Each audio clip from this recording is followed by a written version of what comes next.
Hello student, welcome to my channel सरमन lecturer. आज का ये वीडियो क्लास 10 2023 बोर्ड एग्जाम में जितने भी स्टूडेंट पेपर देने वाले हैं, आज का ये वीडियो लास्ट तक जरूर देखना। 16 फरवरी को आप लोगों का हिंदी का पेपर है और अगर आपने इस वीडियो को लास्ट तक देख लिया तो आपका पूरा हिंदी खत्म हो जाएगा। यह है एक मैराथन वीडियो, क्योंकि इस वीडियो में मैं आप लोगों को हिंदी का हर एक टॉपिक पढ़ाने वाला हूं। ठीक है, इस वीडियो को देखने के बाद आपका 70 नंबर बिल्कुल पक्का हो जाएगा। 70 में 70 लाने से आपको कोई नहीं रोक सकता, क्योंकि इस वीडियो को बनाने के लिए बहुत ज्यादा मेहनत किया गया है और वो क्वेश्चन सेलेक्ट किए गए हैं जो सबसे ज्यादा इंपॉर्टेंट है। अंतिम मौका है, इसके बाद आप लोगों को हिंदी नहीं पढ़ाया जाएगा। ठीक है, इस वीडियो में सारी हिंदी आप लोगों को खत्म कर दी जाएगी। तो वीडियो को लाइक कर देना, शेयर कर देना, अगर चैनल पर ना तो सब्सक्राइब भी कर लेना।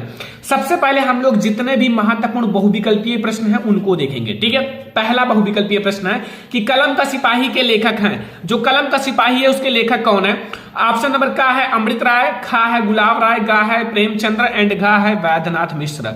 तो बच्चों, कलम का सिपाही के लेखक कौन है? कलम का सिपाही, तो कलम के सिपाही के जो लेखक हैं वो है अमृत राय। कौन है? अमृत राय। तो कलम का सिपाही के लेखक कौन है? अमृत राय। याद कर लेना, ये बहुत ज्यादा इंपॉर्टेंट क्वेश्चन है, आपको बोर्ड एग्जाम में जरूर देखने को मिलेगा। मैं कह सकता हूं 100% देखने को मिलेगा, क्योंकि ये हर एक model paper, previous paper, guide सब में आप लोगों के लिए इंपॉर्टेंट बता रहा है। ठीक है, दूसरा है त्यागपत्र किस विधा की रचना है? जो त्यागपत्र है वो किस विधा की रचना है? जीवनी विधा, उपन्यास विधा, नाटक विधा, निबंध विधा। तो जो हमारा त्यागपत्र है वो किस विधा की रचना है? त्यागपत्र। तो बच्चों, त्यागपत्र जो है वो हमारा उपन्यास विधा की रचना है। किस विधा की रचना है? उपन्यास विधा। ठीक है, तो त्यागपत्र किस विधा की रचना है? उपन्यास विधा का। ठीक है, तो हमारा क्वेश्चन नंबर सेकंड का ऑप्शन नंबर खा बिल्कुल सही है कि जो त्यागपत्र है वो उपन्यास विधा का रचना है। ठीक है, लहरों के राजहंस के लेखक कौन है? लहरों के राजहंस के लेखक का नाम बताना है। मोहन राकेश, प्रेम घन, गुलाब राय, रामधारी सिंह दिनकर। लहरों के राजहंस, तो लहरों के राजहंस के लेखक कौन है? सारे स्टूडेंट को पता होगा।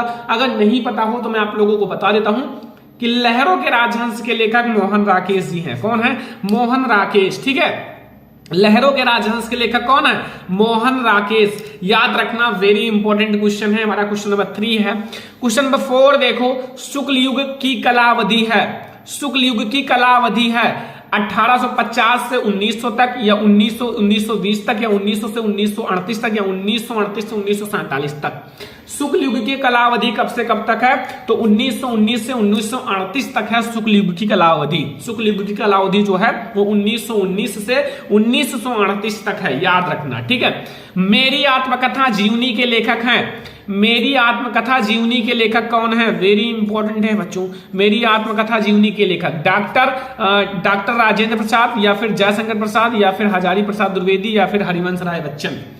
तो मेरी आत्मकथा के लेखक कौन है? मेरी आत्मकथा के लेखक जो हैं वो कौन है? डॉक्टर राजेंद्र प्रसाद। कौन है? Doctor Rajendra Prasad. Question number 5 का हमारा का वाला ऑप्शन सही है कि हमारी जो मेरी आत्मकथा है उसके लेखक हैं डॉक्टर राजेंद्र प्रसाद।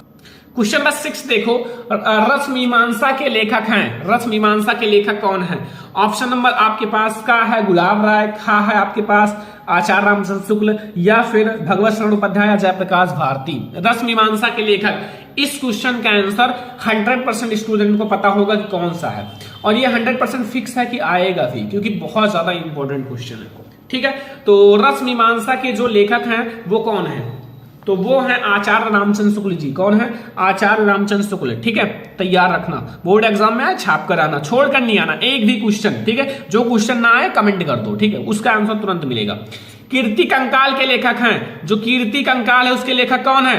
जयशंकर प्रसाद, राम कुमार वर्मा, मुंशी प्रेमचंद, मैथिली शरण गुप्त। कीर्ति कंकाल, तो कंकाल के लेखक कौन है? जयशंकर प्रसाद जी हैं। कौन है? जयशंकर प्रसाद। तो कंकाल के जो लेखक हैं वो जयशंकर प्रसाद जी हैं, याद रखना। साकेत महाकाव्य के रचनाकार कौन है, या साकेत महाकाव्य की रचना किसने की है? वेरी इंपॉर्टेंट क्वेश्चन है। साकेत महाकाव्य की रचना किसने की है? आप लोगों को पता होगा, मैथिली शरण गुप्त ने, या जयशंकर प्रसाद ने, या नरिपतन अल्लाह, या कबीर दास। साकेत महाकाव्य, तो साकेत महाकाव्य की रचना की है मैथिली शरण गुप्त जी ने। कौन किया है? मैथिली शरण गुप्त जी ने, याद रखना। ठीक है, मैथिली शरण गुप्त जी ने किया है जो साकेत महाकाव्य की रचना। ठीक है, अगला क्वेश्चन आप आ जाओ। अगला क्वेश्चन राम कुमार वर्मा द्वारा रचित प्रबंध काव्य है। राम कुमार वर्मा द्वारा रचित प्रबंध काव्य है आंसू यामा उच्चारण चोखे चौबदे। राम कुमार वर्मा के द्वारा आपको बताना है, राम कुमार वर्मा के द्वारा जो रचित प्रबंध काव्य है वो कौन सा है, तो वो है उच्चारण। क्या है? उच्चारण जो है वो राम कुमार वर्मा के द्वारा रचित हमारा प्रबंध काव्य है। क्वेश्चन नंबर 9 का हमारा ऑप्शन नंबर ग जो है बिल्कुल सही है, याद रखना। क्वेश्चन नंबर 10 देखो, क्वेश्चन नंबर 10 में पूछ रहा है कि निम्न में से रीति काल के प्रमुख 2 कवि का नाम बताना है। रीति काल के 2 कवि का नाम, पद्माकर या बिहारी या का और खा दोनों या सूरदास। रीति काल के बताना है, रीति काल के प्रमुख 2 कवि का नाम। ठीक है, तो रीति काल के जो प्रमुख 2 कवि हैं वो हैं पद्माकर और बिहारी। कौन है? पद्माकर और बिहारी। ठीक है, ऑप्शन नंबर का और खा हमारा बिल्कुल सही है। क्वेश्चन नंबर 10 तक आपको समझ में आ गया ना। क्वेश्चन नंबर 11 देखो, सारा क्वेश्चन याद कर लेना। ठीक है, आपसे रिक्वेस्ट है, इतना आप लोग कर सकते हो। जब मैं पढ़ा सकता हूं, आप लोगों के लिए दिन रात लिख सकता हूं और आप लोगों के लिए अच्छे अच्छे नोट्स बना सकता हूं, तो आप लोग पढ़ सकते हो। भविष्य आपका है। ठीक है, मैं आप लोगों के लिए ही इतना मेहनत करता हूं। ठीक है, देखो निम्न में से छायावाद युग के कवि हैं। छायावाद युग के कवि कौन है? सुमित्रा नंदन पंत, नारेंद्र शर्मा, दादू दयाल या कुतुबन। छायावाद युग के कवि बताना है, छायावाद युग के कवि। तो छायावाद युग के कवि कौन है? सारे स्टूडेंट को पता होगा, सुमित्रा नंदन पंत। कौन है? सुमित्रा नंदन पंत जो है वो छायावाद युग के कवि हैं। ठीक है, क्वेश्चन नंबर 11 तक समझ में आ गया। क्वेश्चन नंबर 12, निम्न में से छायावाद की 2 विशेषताएं कौन सी हैं? छायावाद युग की 2 विशेषताएं कौन सी हैं? का है मुक्ति प्राकृत चित्रण, या फिर कविता में हास्य और व्यंग्य के पुट का समावेश, या फिर हमारा श्रृंगार और प्रेम की भावना, या फिर प्राकृत का मानवीकरण। तो इसमें से आपका कौन सा सही है ये आपको बताना है। तो आई होप कि आप लोगों को पता भी होगा, क्योंकि वेरी इंपॉर्टेंट क्वेश्चन है। तो इसमें हमारा देखो पहला और दूसरा ये नहीं सही है। आपका गा, आप लोगों का क्वेश्चन नंबर 12 का गा और घा वाला सही है। कौन सा सही है? श्रृंगार और प्रेम की भेदभावना और प्राकृतिक का मानवीकरण, ये दोनों आप लोगों का ऑप्शन सही है, याद रखना। ठीक है, अगला है क्वेश्चन नंबर 13, निम्न में से मुक्तक काव्य के कवि हैं। मुक्तक काव्य के कवि कौन है बच्चों? मुक्तक काव्य के कवि बिहारी, कबीरदास, भारतेंद्र हरिश्चंद्र, जगनिक। मुक्तक काव्य के कवि कौन है? क्वेश्चन नंबर 13 का। तो मुक्तक काव्य के जो कवि हैं वो हैं बिहारी लाल जी। कौन है? बिहारी। ठीक है, मुक्तक काव्य के कवि।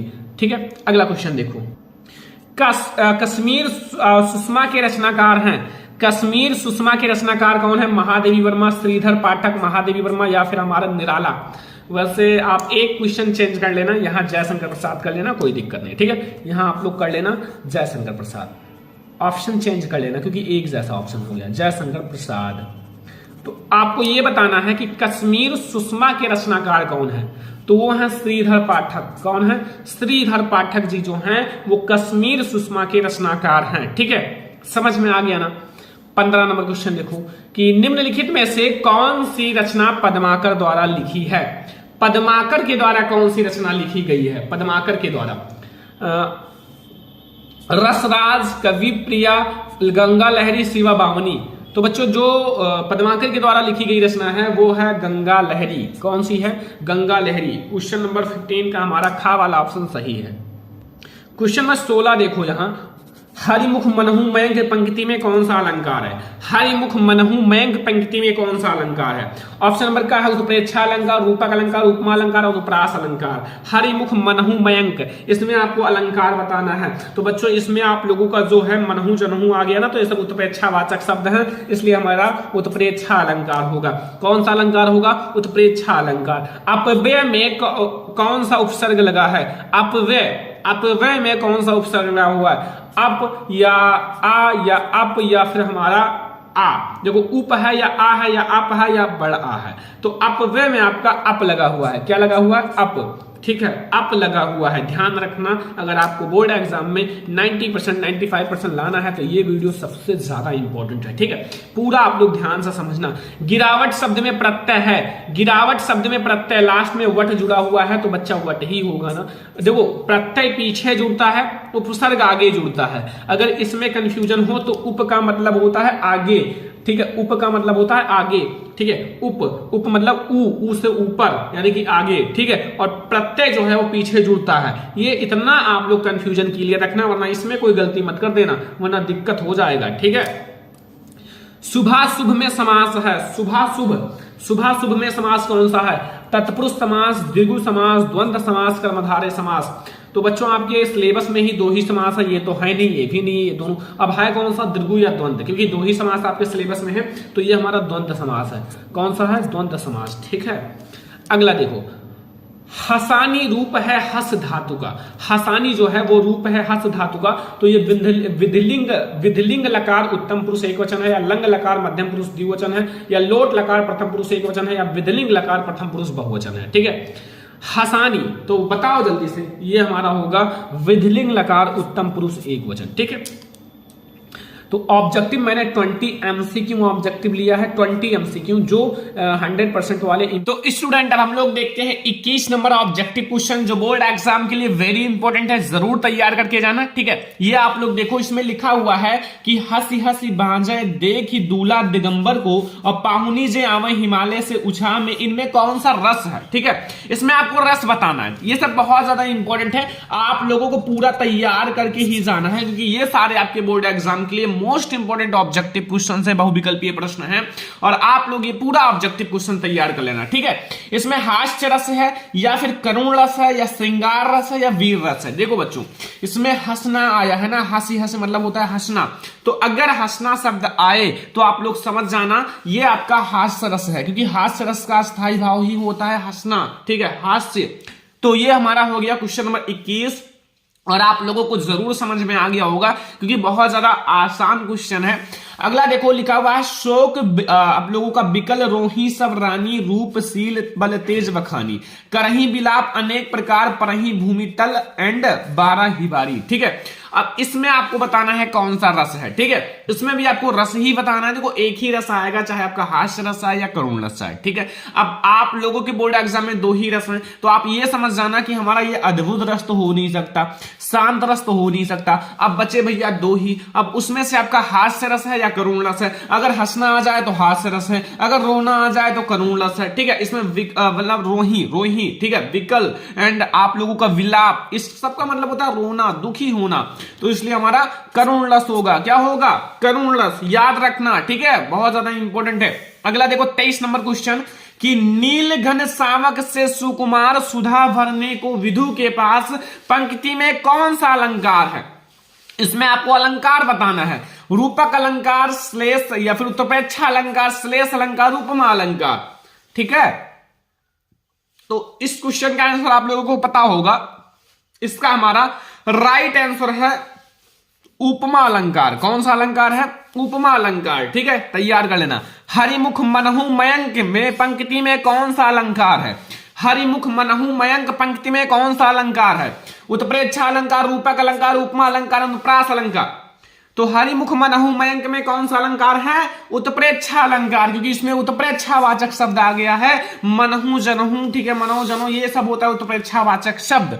अगला देखो, सुन केवट के बैन प्रेम लपेटे अटपट विषय एंड करुणा एन चिताई जानकी लखन तनु। ठीक है, अब आप लोग देखो, इसमें चौपाई है, रोला है, सोल्ठा है, छंद है। सबसे पहले आप ये समझना, इसका आंसर आप लोगों को कमेंट बॉक्स में देना है। देखो, चौपाई तो है नहीं, और आप लोगों का दोहा नहीं है। आपके सिलेबस में केवल दोहा यानी कि सोल्ठा और रोला है। अब मैं आपको देखता हूं आपने कितना पढ़ रखा है। बोर्ड एग्जाम 2 दिन बचा है, और आप लोग देखो कितना पढ़े हो। ठीक है, आप लोग पहली बात इस क्वेश्चन के आंसर में बताना कि आप लोग मात्राएं भी गिनकर बताओ। ठीक है, कि पहले और तीसरे चरण में कितनी मात्राएं हैं, दूसरे और चौथे चरण में, फटाफट से कमेंट बॉक्स में बताना। और अगर आपने मात्रा सही बता दिया तो ऑटोमेटिक आप बता दोगे कि इसमें सोल्ठा है या रोला है। ठीक है, जल्दी से आप लोग सभी बच्चे कमेंट करना। सबसे पहले आप ये बताओ कि पहले और तीसरे चरण में कितनी मात्राएं हैं, दूसरे और चौथे चरण में कितनी मात्राएं हैं। फिर आप ये बताओ कि कौन सा छंद है, रोला या सोल्ठा। जल्दी से आप लोग बताना, फिर मैं अगला देखता हूं। पन प्रत्यय युक्त शब्द है। पन मतलब होता है लास्ट में जिसमें पन जुड़ा हो। तो किसमें जुड़ा हुआ है? बचपन। तो बचपन मतलब होता है पन। ठीक है, समझ में आ गया। अश्व शब्द का पर्यायवाची है। अश्व शब्द का पर्यायवाची क्या है? तुरंग है, या फिर पिक प्रभूत, या विहंग द्विज, या मरकट कपि। तो इसका होगा तुरंग एंड है। ठीक है, अब ये मैंने आपको 27 ऑब्जेक्टिव क्वेश्चंस बता दिया। ठीक है, आप लोग ऐसा रिवीजन करते रहो, अभी आप लोगों के लिए और भी ऑब्जेक्टिव आएगा। देखो अभी आप लोगों के लिए 100 का एमसीक्यू ऑब्जेक्टिव का सीरीज आने वाला एक ही वीडियो में, वो आप लोगों को और भी जल्दी मिलने वाला है। ठीक है, अभी आप लोग ये पढ़ते रहो, जितना मैं आपको पढ़ा रहा हूं इसमें सारे इंपॉर्टेंट क्वेश्चन दिए गए हैं जो आप लोग पढ़ के बोर्ड एग्जाम में बहुत अच्छे मार्क्स ला सकते हो। तो ये आप लोगों को ऑब्जेक्टिव क्वेश्चन समझ में आ गया ना। अब हम लोग देखेंगे वो क्वेश्चंस जो आपके बोर्ड एग्जाम में ज्यादा मार्क्स के आते हैं। ठीक है, तो चलो हम लोग देखते हैं मोस्ट इंपोर्टेंट क्वेश्चंस। बहुत ही इंपॉर्टेंट गद्यांश है जो कि आप लोगों के बोर्ड एग्जाम में 6 मार्क्स का आएगा। कितने नंबर का? 6 नंबर का। ठीक है, इसमें लिखा हुआ है कि भिन्न भिन्न धर्मों को मानने वाले भी, ठीक है, जो सारी दुनिया के सभी देशों में बसे हुए हैं, पूरी दुनिया के सभी देशों में बसे हुए हैं, यहां भी थोड़ी बहुत सी संख्या में पाई जाती है। ठीक है, जो भारत है, भारत में भी यहां भी थोड़ी बहुत संख्या में पाए जाते हैं।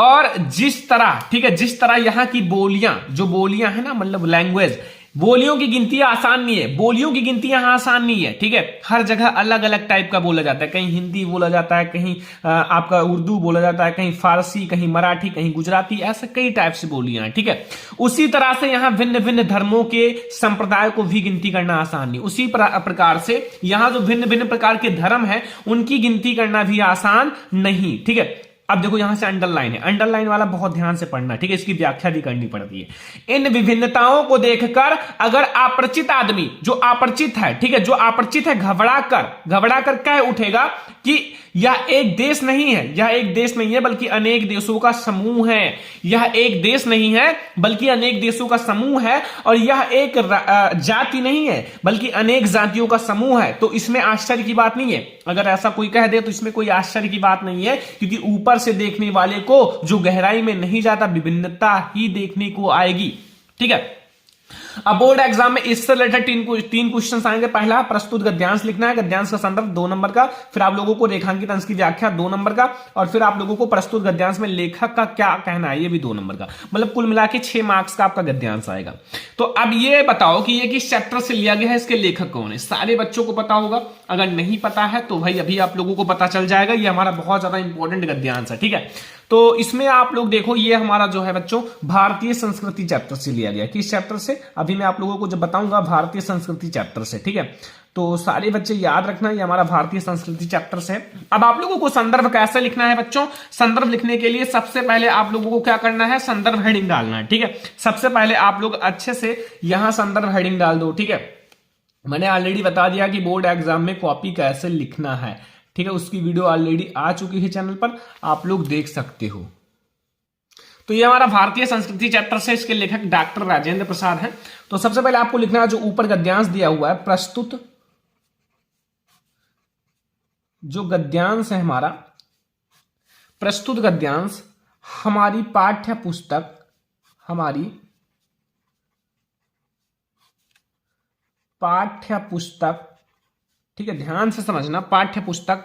अब ये हमारा हिंदी है ना, तो हिंदी को बच्चों यहां ब्लैक से लिखना है। ठीक है, हिंदी ऐसे इन्वर्टेड कॉमा लगा के हिंदी, ठीक है, ऐसे लिखना है, ध्यान से समझो, हिंदी। ठीक है, ये हिंदी हो गया। के गद्य खंड,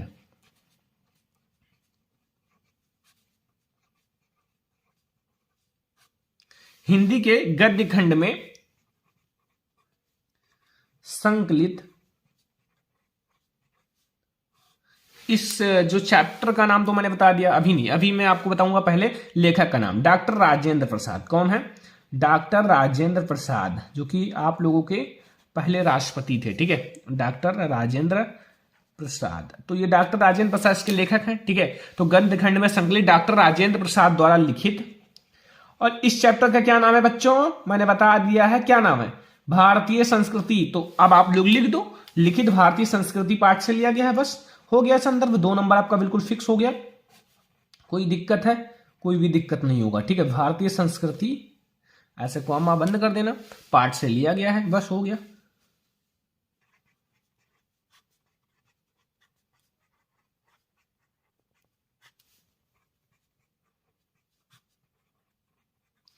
तो ये बच्चों हमारा हो गया संदर्भ। अगर आप ऐसे बोर्ड एग्जाम में लिख कर आओगे ना बच्चों, 2 में 2 नंबर मिलेगा। ठीक है, आप लोग याद रखना कि यहाँ हिंदी को आपको ब्लैक से करना है, फिर डॉक्टर राजेंद्र प्रसाद जो भी लेखक का नाम है ब्लैक से, और पाठ का नाम ब्लैक से, फिर आप लोगों का नंबर कोई नहीं काट सकता। अब हमें दूसरा करना है रेखांकित अंश की व्याख्या। रेखांकित अंश को 2-3 बार ध्यान से पढ़ना, ठीक है। लिखा हुआ है इन विभिन्नताओं को देखकर अगर अपरिचित आदमी घबरा कर कह उठेगा कि एक देश नहीं, यह एक देश नहीं बल्कि अनेक देशों का समूह है, यह एक जाति नहीं बल्कि अनेक जातियों का समूह है, तो इनमें आश्चर्य की बात नहीं है, ठीक है।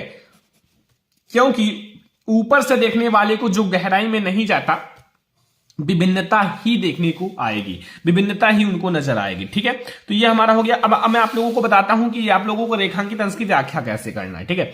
रेखांकित अंश की व्याख्या के लिए सबसे पहले आप लोग लिख लेना है हर रेखांकित अंश की व्याख्या, ठीक है। रेखांकित अंश की व्याख्या आप लोग लिख देना। फिर देखो, लेखक डॉक्टर राजेंद्र प्रसाद, जो डॉक्टर राजेंद्र प्रसाद लेखक हैं, का कहना है कि भारत भूमि की विभिन्नताओं को देखकर, जो भारत भूमि की विभिन्नताएं हैं इनको देखकर, ठीक है, भारत भूमि की विभिन्नताओं को देखकर दूसरे देशों के वासी, जो दूसरे देशों के वासी हैं अथवा ऐसे व्यक्ति जो यहां से मौलिक स्वरूप से अज्ञात हों, मतलब जो यहां से अज्ञात हों, इसके बारे में नहीं जानते हो, ठीक है, अज्ञात हों और कह बैठते हैं, क्या कह बैठते हैं, कह बैठते हैं कि भारत एक देश नहीं है बल्कि अपितु अनेक देशों का समूह है, यह एक देश नहीं बल्कि अनेक देशों का समूह है, यहां के निवासी एक भी किसी एक जाति के नहीं है, विभिन्न भिन्न भिन्न जाति के हैं। दूसरे देशवासियों की इस प्रकार की बातों में आश्चर्य करने के योग कुछ भी नहीं है। अगर आश्चर्य की बात कहें तो इसमें कुछ भी आश्चर्य की बात नहीं है, क्योंकि वे इस देश को ऊपर ऊपर से अर्थात सतही दृष्टि से देखते हैं, मतलब ऊपर ऊपर से देखते हैं, ठीक है। तो उनको वही दिखाई देगा जो ऊपर से देखा जाता है, ठीक है। और ऊपर ऊपर से देखते हैं अर्थात सतही दृष्टि से देखते हैं, निश्चित ही ऐसे लोगों को विभिन्नता अर्थात अनेकता ही नजर आएगी। ऐसे लोग जो ऊपर ऊपर से देखते हैं उनको विभिन्नता या फिर क्या, अनेकता ही नजर आएगी, ठीक है। तो ये हमारा हो गया आपका रेखांकित अंश की व्याख्या। रेखांकित अंश की व्याख्या इतना करना था। अब इसमें आप लोगों से पूछ रहा है बच्चों क्वेश्चन कौन सा, कि प्रस्तुत गद्यांश में या गद्यावतरण में लेखक का क्या कहना चाहता है, लेखक क्या कहना चाहता है। तो बच्चों यहां देखो लेखक क्या कहना चाहता है वो मैं आप लोगों को बता दूं। सा वाला क्वेश्चन, प्रस्तुत गद्यावतरण में लेखक भारत भूमि की विभिन्नता का बहुत ही सार्थक, ठीक है, बहुत ही सार्थक और धनात्मक रूप से वर्णन किया। एक बार सार्थक लिखना, ठीक है, सार्थक और धनात्मक रूप से वर्णन किया है। इससे लेखक की अपने देश और उसकी संस्कृति के प्रेम की भावना झलकती है, ठीक है। अपने देश की संस्कृति, अपने देश की प्रति, ठीक है, कुछ कहना चाहते हैं वो चीज बताया है, ठीक है। बस इतना अगर आप लोग गद्यांश में लिख कर आओगे तो सबसे पहले आपको संदर्भ लिखना है जो मैंने बताया है, फिर आप लोगों को रेखांकित अंश की व्याख्या करना है, फिर एक क्वेश्चन का उसका आंसर देना है, फुल मार्क्स आपको मिलेगा, एक भी नंबर नहीं कटेगा, ठीक है। तो ये हमारा हो गया गद्यांश। अभी हम लोग बहुत सारे क्वेश्चंस देखेंगे। ये आपके जो बुक है, बुक का सबसे इंपॉर्टेंट पद्यांश है, ध्यान रखना, सबसे ज्यादा इंपॉर्टेंट पद्यांश है जो हर साल बोर्ड एग्जाम में आया हुआ है, ठीक है। हर साल ये बोर्ड एग्जाम में आया हुआ है ये पद्यांश जो मैं आप लोगों को बता रहा हूं। तो आई होप कि आप लोग इसको ध्यान से देखोगे, ठीक है। इसमें क्या कह रहा है कि यहां ध्यान से, सबसे पहले ध्यान से पढ़ना पड़ेगा व्याख्या करने के लिए। शून्य सुंदर बैन सुधारक साने सयानी है जानकी जानी भली, तिरछे करी नयन दह सेन तिन्ह समुझाई कछु मुस्काएं चली, तुलसी ते अवसर सोहे सब अवलोकत लोचन लाह अली, अनुराग तराग में भानु उदय बिगसी बंधु मंजुल कंजकली, ठीक है। बस इतना सा आपको, इसको सबसे पहले आपको एक क्वेश्चन है जो कि आप लोगों को प्रस्तुत पद्यांश का संदर्भ प्रसंग व्याख्या लिखना है 2 नंबर का, ठीक है। फिर आप लोगों से पूछ रहा है बच्चों कि सीता का संकेत पूर्ण उत्तर किस भावना के अनुरूप है, 2 नंबर। और फिर आप लोगों का अनुराग तराग का क्या अर्थ है, अनुराग तराग का क्या अर्थ है, इसको भी आप लोगों को बताना है, ठीक है। तो अब इस क्वेश्चन को आप लोग ध्यान से समझना, बहुत ज्यादा इंपॉर्टेंट है। तो हम लोग सबसे पहले देखेंगे संदर्भ प्रसंग व्याख्या, इन चीज को। तो ये मैंने अच्छे से लिख रखा है, आप लोग ध्यान से समझो। आपके पास समय कम है तो जितनी चीजें मैं आपको बता रहा हूं, ठीक है, बहुत ही कम समय में बहुत सारे इंपॉर्टेंट क्वेश्चन बता रहा हूं ताकि आप लोगों का बहुत ही कम समय में पूरी तैयारी हो सके। सारे सब्जेक्ट को लेकर चलना है, सारे सब्जेक्ट की तैयारी करना है, तो आप लोगों को अच्छे से रिविजन होना चाहिए, ठीक है। तो देखो संदर्भ के लिए सबसे पहले ये किस चैप्टर से लिया गया है, इसके लेखक कौन है, सारे बच्चों को पता होगा। ये हमारा धनुष भंग वन पथ पर, या फिर आप लोग वन पथ पर शीर्षक से कह सकते हो, वन पथ पर शीर्षक से। और इसके जो लेखक हैं वो है तुलसीदास जी, ठीक है, कवि तुलसीदास जी हैं। तो लिखना है प्रस्तुत पद्यांश जो है हमारा गोस्वामी तुलसीदास द्वारा रचित, ठीक है। इसके जो रचयिता है गोस्वामी तुलसीदास जी हैं। कवितावली से, ठीक है, इनके कवितावली एक बहुत ही प्रसिद्ध रचना है, से हमारी पाठ्य पुस्तक हिंदी के काव्य खंड में संकलित वन पथ पर, ठीक है, वन पथ पर शीर्षक से लिया गया है, ठीक है। तो बस इतना सा आपको समझना है, वन पथ पर हमारा शीर्षक है, ठीक है, वन पथ पर शीर्षक है। और ये हमारे जो इसके रचयिता हैं या फिर कवि हैं वो हमारे गोस्वामी तुलसीदास जी हैं। बस इतना सा समझना है, कुछ भी नहीं है। अगर आप इन दो चीज को समझते हो, लिखने का तरीका अगर एक बार आप समझ लोगे तो फिर उसी तरीके से आप लेखक, कवि सभी का जीवन परिचय लिख सकते हो। ठीक है, तो ये हमारा हो गया बच्चों संदर्भ। अब प्रसंग में क्या लिखना है, देखो प्रसंग में इन पंक्तियों में ग्राम वधुओं के प्रश्न का उत्तर देती हुई सीता जी अपने हाव भाव से ही राम के विषय में सब कुछ बता देती हैं। मुंह से बोलने की जरूरत नहीं पड़ती है सीता जी को, और ग्राम की वधुएं जो हैं वो राम के बारे में पूछती हैं, आखिर ये सांवले एंड मतलब इतने अच्छे आपके कौन है। तो सीता जी को अपने मुंह से बोलने की कोई भी जरूरत नहीं है, वो संकेत से ही, ठीक है, समझा देती हैं कि ये हमारे पति हैं। ठीक है, तो इतना आपको समझ में आ गया। तो प्रसंग में बस इतना से समझना है कि प्रसंग में आपको छोटा सा चीज लिख देना, उसका एक छोटा सा भाग बस हो गया। ठीक है, देखो शॉर्टकट में समझा करो सारी चीजें। अब इसकी व्याख्या करने के लिए 2 बार ध्यान से पढ़ना पड़ता है, क्योंकि व्याख्या करने के लिए उसके बारे में थोड़ा सा समझना जरूरी रहता है। ठीक है, तो इसमें कह रहा है, सुनि सुंदर बैन सुधारक साने सयानी है जानकी जानी भली, तिरछे करी नैन दय सेन तिन्हे समुझाए कछु मुस्काए चली, और तुलसी दही अवसर सोहे सब अवलोकत लोचन लाहो अली, अनुराग तराग में भावन उदय बिगसी मंद मंजुल कंजकली। ठीक है, बस इतना सा आपको सबसे पहले देखो। अब व्याख्या करने के लिए ध्यान से समझना। बस देखो व्याख्या में ग्राम वधुओं ने राम के विषय में सीता जी से पूछा। ठीक है, जो ग्राम की वधुएं हैं, जब सीता जी वनवास से जा रहे थे मतलब रास्ते से, तो फिर ग्राम की वधुएं मिलती थी, तो वो पूछा, ठीक है, सीता जी से पूछा क्या कि ये सांवले और सुंदर रूप वाले तुम्हारे क्या लगते हैं। ठीक है, ये तुम्हारे क्या लगते हैं। ग्राम वधुओं ने अमृत मधुर वचनों को सुनकर चतुर सीता जी उनके मनोभाव को समझ गई। मतलब ग्राम वधुओं की इस मधुर वचन, मीठी वचन को सुनकर जो सीता जी हैं वो समझ गई आखिर ये हमसे क्या पूछना चाहती हैं। ठीक है, तो सीता जी ने उनके प्रश्न का उत्तर अपनी मुस्कुराहट तथा संकेत भरी दृष्टि से दे दिया। मतलब अपनी मुस्कुराहट, अपनी स्माइल एंड अपनी संकेत से उनके प्रश्नों का उत्तर दे दिया, और उन्हें मुख से कुछ बोलने की आवश्यकता नहीं पड़ी। सीता जी को मुख से कुछ भी बोलने की आवश्यकता नहीं पड़ी, और ग्राम की वधुएं जो हैं वो सब समझ गई कि आखिर कौन है। ठीक है, अभी आपको पता चलेगा।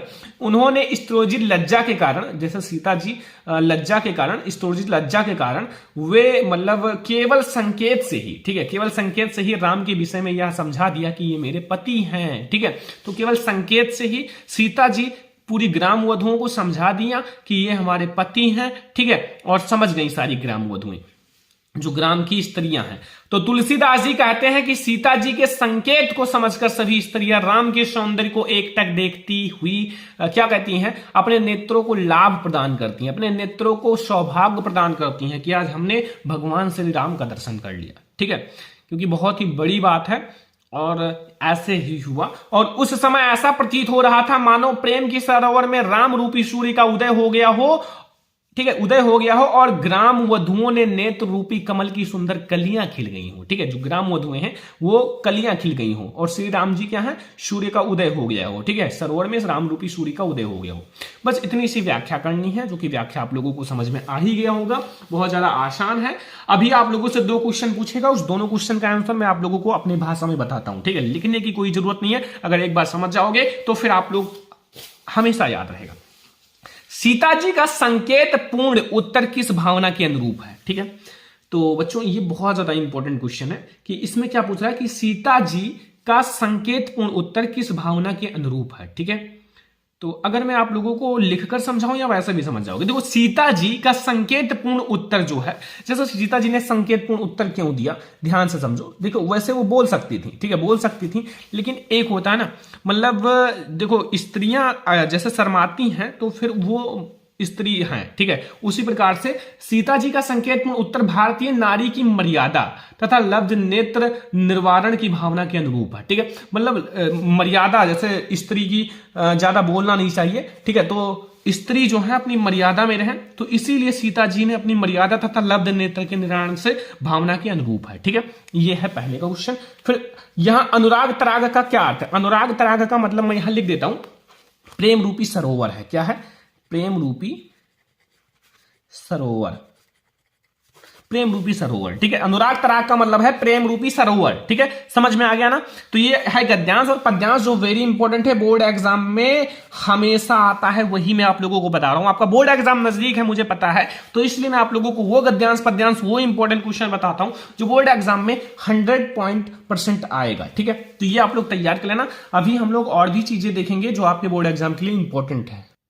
तो बच्चों अब हमारा आता है संस्कृत का सबसे इंपॉर्टेंट गद्यांश पद्यांश। अभी हम लोग संस्कृत के भी इंपॉर्टेंट गद्यांश पद्यांश देखेंगे, क्योंकि 5 मार्क्स का गद्यांश और 5 ही मार्क्स का पद्यांश आता है। कुल मिला के 10 मार्क्स के आपके संस्कृत के भी गद्यांश पद्यांश आते हैं, ठीक है। तो सबसे पहले देखो, इसमें संस्कृत का हम लोग बहुत ज्यादा इंपॉर्टेंट लिया वाराणसी चैप्टर से। तो वाराणसी सुविख्याता प्राचीन नगरी एवं विमल सलिल तराज्ञ गंगा कूले स्थिता अस्या घटना नाम चंद्रग्याम बहुराजते आगरता पर्यटका दूरभ्यम एंड देशवन नित्यम अत्र आयंती अस्या घटना नाम चा शोभम विलोके इम बहु प्रसन्नति, ठीक है। ये सबसे पहले आप लोग ध्यान से पढ़ लेना। जब ध्यान से पढ़ लोगे ना तो इसकी व्याख्या ऑटोमेटिक आपके माइंड में आ जाएगी, अगर एक बार भी पूरे साल में पढ़ा होगा, ठीक है। तो क्योंकि बिना पढ़े कुछ नहीं होगा। संदर्भ, प्रस्तुत गद्यांश हमारी पाठ्य पुस्तक हिंदी के संस्कृत खंड में वाराणसी पाठ से लिया गया। बच्चों इसमें कोई लेखक कोई कवि नहीं होता, पाठ का नाम लिख देना और संस्कृत खंड लिख देना, बस आपका हो गया, ठीक है। संदर्भ, तो प्रस्तुत गद्यांश जो है हमारी पाठ्य पुस्तक हिंदी के, ये आपका हिंदी का ही एक भाग है, हिंदी संस्कृत का है ना, तो हिंदी के संस्कृत खंड के वाराणसी पाठ से लिया गया है। बस प्रसंग देखो, इस गद्यांश में वाराणसी की ऐतिहासिकता तथा अवस्थिति के विषय में बताया गया। मैं आप लोगों की एक बात बता दूं कि आपका जो वाराणसी चैप्टर है उसमें यही गद्यांश का संदर्भ पूरे चैप्टर में लिखना है, मतलब पूरे आपको वाराणसी के हर एक पंक्ति में लिखना है। और एक और खुशी की बात है कि हर एक पंक्ति में आपको ये प्रसंग भी लिखना है, क्योंकि ये यही देखो वाराणसी की ऐतिहासिकता ही पूरे पाठ में बताया गया। तो कोई भी पंक्ति आ जाए संदर्भ यही लिखना है, प्रसंग यही लिखना है, ठीक है। व्याख्या केवल चेंज करना है, ठीक है। तो व्याख्या यानी कि अनुवाद देखो, वाराणसी बहुत ही प्रसिद्ध नगरी है, प्राचीन नगरी है। वाराणसी सुविख्याता प्राचीना नगरी, मतलब है वाराणसी बहुत ही प्राचीन प्रसिद्ध नगरी है, ठीक है। यह स्वच्छ जल की तरंगों से युक्त गंगा के किनारे स्थित है। इसके घाटों की घुमावदार पंक्ति श्वेत चांदनी में बहुत ही सुंदर लगती हैं। असंख्य यात्री भ्रमण करने के लिए दूर देशों से प्रतिदिन यहां आते हैं और इसके घाटों की शोभा देखकर बहुत ही प्रशंसा करते हैं। बस इतना सा आपको व्याख्या करना है, कुछ है कुछ भी नहीं है ना। अगर पढ़ते हो ना तो ये सब कुछ भी नहीं है यार। अगर आप एक एक मार्क्स के लिए आपको जब कंपटीशन में जाओगे मोटी मोटी बुक को पढ़ना पड़ता है, एक एक 2-2 10-10 नंबर के लिए। और ये सब तो आपका 2-2 लाइन एक एक पेज का है, एक एक पेज 2-2 पेज आपका 10-10 नंबर पक्का करा रहा है। तो इससे अच्छा क्या है, अभी आप लोग पढ़ लो, बोर्ड एग्जाम नजदीक है, ठीक है। तो ये हमारा बहुत ज्यादा इंपॉर्टेंट संस्कृत गद्यांश है जो आप लोगों को पढ़ के ही जाना है, ठीक है। बहुत ही जल्दी मैं आप लोगों को पूरा सॉल्यूशन करा रहा हूं जल्दी से, ताकि आप लोग कम समय में ज्यादा से ज्यादा तैयारी कर सको, क्योंकि अब आपके पास समय कम है, हर एक सब्जेक्ट को अच्छे से पढ़ाना है। अगला देखो, हमारा बहुत ज्यादा इंपॉर्टेंट पद्यांश अब आ चुका है। हम लोग पद्यांश कई सारे देखेंगे। पहला, बंधनम मरणम उपजयो अपराजया उभयत्र समो वीरा है वीर भावे ही वीरता, ठीक है। अब आप लोगों को इसका संदर्भ प्रसंग व्याख्या लिखना है। 5 मार्क्स का आपका आएगा बच्चों, बहुत ज्यादा आसान होता है, बस मैं जो बता रहा हूं वो याद रखना। यही आप लोग श्लोक भी याद कर सकते हो, श्लोक भी बोर्ड एग्जाम में आता है, यही श्लोक भी याद कर लेना, ठीक है। ध्यान से समझो,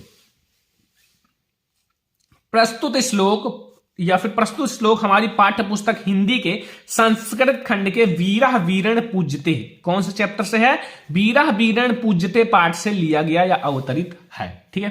प्रसंग देख लो कि इसमें सिकंदर और पुरुराज के संवादों के द्वारा वीरता की परिभाषा किया गया, ठीक है। जो सिकंदर हैं और पुरुराज हैं, मतलब के संवादों की द्वारा वीरता को परिभाषित किया गया। अनुवाद समझ लो, बंधन को अथवा मरण हो, बंधन हो अथवा मरण हो, बंधन का मतलब होता है जुड़ना, मरण का मतलब होता है मरण होना, मृत्यु होना, ठीक है।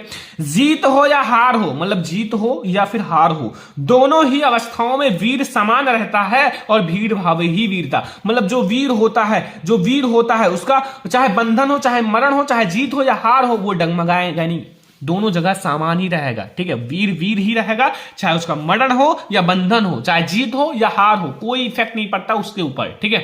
ये ध्यान रखना। बस क्या है कि वो दोनों ही अवस्थाओं में वीर के समान रहेगा और वीर भावे ही वीरता, जो वीर होता है वो वीरता के भाव के बराबर, ठीक है। बस ये हमारा पहला मोस्ट इंपोर्टेंट है। दूसरा इससे भी ज्यादा इंपॉर्टेंट है, जो हर साल बोर्ड एग्जाम में आता ही आता है, वो मैं आप लोगों को बता देता हूं, जो हर साल बोर्ड एग्जाम में लगभग आता है, ठीक है। तो सबसे पहले समझो, दूसरा लिखा हुआ है कि सर्वे भवन्तु सुखिनः सर्वे सन्तु निरामया सर्वे भद्राणि पश्यन्तु मा कश्चित् दुर्भाग्यः भवेत्। ठीक है, इसका संदर्भ देखो। प्रस्तुत श्लोक हमारी पाठ्य पुस्तक हिंदी के संस्कृत खंड के भारतीय संस्कृति चैप्टर से, किस चैप्टर से? भारतीय संस्कृति चैप्टर से। याद रखना, भारतीय संस्कृति चैप्टर से लिया गया, पाठ से लिया गया है। ठीक है, प्रसंग देख लो। प्रस्तुत श्लोक में भारतीय की मूल भावना पर प्रकाश डाला गया। जो भारतीय हैं, भारतीयों की मूल भावना पर प्रकाश डाला गया। देखो, सर्वे भवन्तु सुखिनः का मतलब होता है सब सुखी हो, सब रोग रहित हो। ठीक है, सब सुखी हो बच्चों और सब रोग रहित हो, और सबका कल्याण को देखें, अर्थात सभी का कल्याण हो, कोई भी दुखी का भागी ना हो, अर्थात कोई भी दुखी का भागी ना हो, कोई भी दुख ना सहे। ठीक है, ये होता है सर्वे भद्राणि सर्वे भवन्तु सुखिनः सर्वे सन्तु निरामया सर्वे भद्राणि पश्यन्तु मा कश्चित् दुर्भाग्यः भवेत् का पूरा अर्थ यही है, जो बोर्ड एग्जाम के लिए वेरी इंपॉर्टेंट है। ठीक है, तो ये दो आप लोग पद्यांश तैयार कर लेना संस्कृत का, और हाँ यही श्लोक भी तैयार कर लेना, दोनों यही श्लोक तैयार कर लेना। ठीक है, पहला और दूसरा ये दोनों श्लोक भी तैयार कर लेना। आप लोगों का श्लोक भी कंप्लीट हो जाएगा और आप लोगों का संस्कृत का पद्यांश भी कंप्लीट हो जाएगा। ठीक है, अब देखो ये सबसे ज्यादा इंपॉर्टेंट है, ये आपका 4 मार्क्स कर दिया गया बच्चों। आप लोगों को संस्कृत में आंसर देना है। ठीक है, पहला निम्नलिखित संस्कृत का उत्तर आंसर आपको संस्कृत में देना है। तो मैं आप लोगों को जो पूरे बुक का सबसे ज्यादा इंपॉर्टेंट है वो मैं आप लोगों को इसी में बता दे रहा हूं। ये बहुत ज्यादा इंपॉर्टेंट वीडियो, अगर आप लोग पूरा देख लोगे तो सारा चीजें फिक्स हो जाएगा। देखो, पहला कुत्र मरणम मंगलम भवति, तो वाराणसी मरणम मंगलम भवति। ठीक है, पहला इंपॉर्टेंट है। दूसरा, वाराणसी नगरी कुत्र स्थिता अस्ति, वाराणसी नगरी कहां स्थित है? तो वाराणसी नगरी गंगा कूले स्थिता अस्ति, वाराणसी नगरी जो गंगा के तट पर स्थित है। वीरा केन पूज्यते, वीरा वीरण पूज्यते। बच्चों ये जो मैं आपको बता रहा हूं जितना, ये सारे इंपॉर्टेंट ही हैं, वही मैं आप लोगों को पूरे बुक से बता रहा हूं। ठीक है, मॉडल पेपर, प्रीवियस पेपर, आपकी बहुत सारी गाइड, बहुत सारी बुक से ये सब लिया गया। पुरु राजा केन सह युद्धम आक्रोध, तो पुरु राजा अलछेंद्रा सह युद्धम आक्रोध। ठीक है, पदेन बिना किम दूर आते, पदेन यानी कि पैर के बिना कौन दूर जा सकता है? पदेन बिना पत्रम दूरमत, पदेन के बिना पत्र जो है वो दूर तक जा सकता है। ज्ञानम कुत्र संभवत, ज्ञान से क्या क्या संभव है? ज्ञान समृतम संभव, ज्ञान से सब कुछ संभव है। ठीक है, चंद्रशेखरा का आसित, चंद्रशेखरा प्रसिद्ध क्रांतिकारी देशभक्ता आसित, जो चंद्रशेखर हैं एक प्रसिद्ध क्रांतिकारी हैं और देशभक्त हैं। ठीक है, याद रखना। भारतीय संस्कृति मूलम किम अस्ति, तो विश्व स्रष्टा ईश्वर एक एवं इति भारतीय संस्कृति मूलम अस्ति। ठीक है, विश्व स्रष्टा ईश्वर एक एवं अस्ति, जो विश्व की रचना किसने की, सृष्टि किसने की है? ईश्वर है जो एक है। ठीक है, बस इतना सा आपको समझना था। बहुत ज्यादा इंपॉर्टेंट ये वीडियो है। आई होप कि आप लोगों को बहुत ज्यादा पसंद आया होगा। इस वीडियो में मैंने बहुत सारे गद्यांश पद्यांश, हिंदी संस्कृत गद्यांश पद्यांश सब कुछ मैंने आपको बता दिया। ये आज का हमारा 100% वाला वीडियो था, और ऐसे ही और भी वीडियो लाया जाएगा, मैराथन वीडियो भी लाया जाएगा। आज का ये वीडियो जितने बच्चों को पसंद आया हो लाइक करना यार, शेयर भी कर देना, अगर चैनल पर सब्सक्राइब कर लेना, अगर सारे सब्जेक्ट की क्लास 10 की तैयारी करना है। हम लोग मिलेंगे नेक्स्ट इंपॉर्टेंट वीडियो में, तब तक के लिए धन्यवाद।